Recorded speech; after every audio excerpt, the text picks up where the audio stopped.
Police line সর্বজনীন দুর্গাপুজো কমিটির এবারে ৭৭তম বছরে তাদের দুর্গা উৎসব হতে চলেছে। আর আজ খুঁটি পুজোর মাধ্যমে সেই পুজোর কাজের সূচনা করা হয়। মূলত পুলিশ লাইন সর্বজনীন দুর্গাপুজো কমিটির বেশিরভাগ সদস্য প্রবীণ, আর তাই প্রবীণরা মিলেই পুজোর সময় এবার বিভিন্ন সামাজিক কাজ করার উদ্যোগ নিয়েছে, যার মধ্যে রয়েছে মশারি বিতরণ ছাড়াও বস্ত্র বিতরণ, এছাড়াও দরিদ্র নারায়ণ সেবা।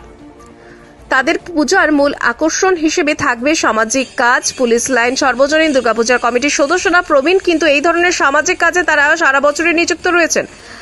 আজ খুঁটি পুজোতে উপস্থিত ছিলেন সকল প্রবীণ সদস্যরাও।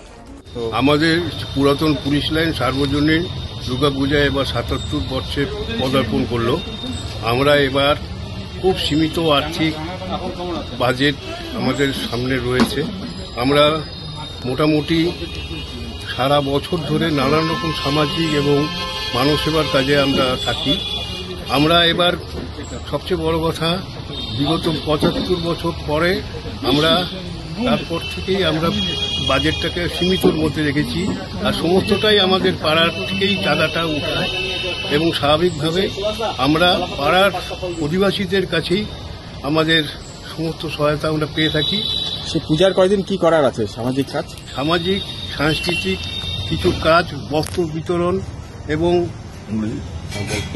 ঘটনাক্রমে এবার পুজোতে আমরা নরনারায়ণ সেবা, বস্ত্র বিতরণ, মশারি বিতরণ, ডেঙ্গু প্রতিরোধের জন্য জলপাইগুড়ি শহরের যারা বিশিষ্ট ক্রীড়াবিদ এবং অন্যান্য ক্ষেত্রে মানে গুণীজন আমরা যেটা সিলেক্ট করেছি, যারা বিশ্বের দরবারে আমাদের জলপাইগুড়ির মানকে অনেক উঁচু জায়গায় নিয়ে গেছে, তাদেরকে সম্বর্ধনা দেওয়া। পাড়ার যারা ছোট ছোট প্রতিভাবান শিল্পী রয়েছে তাদেরকে 2 দিন দিচ্ছি আমরা তাদের নিজস্ব মেধাকে তুলে ধরার জন্য।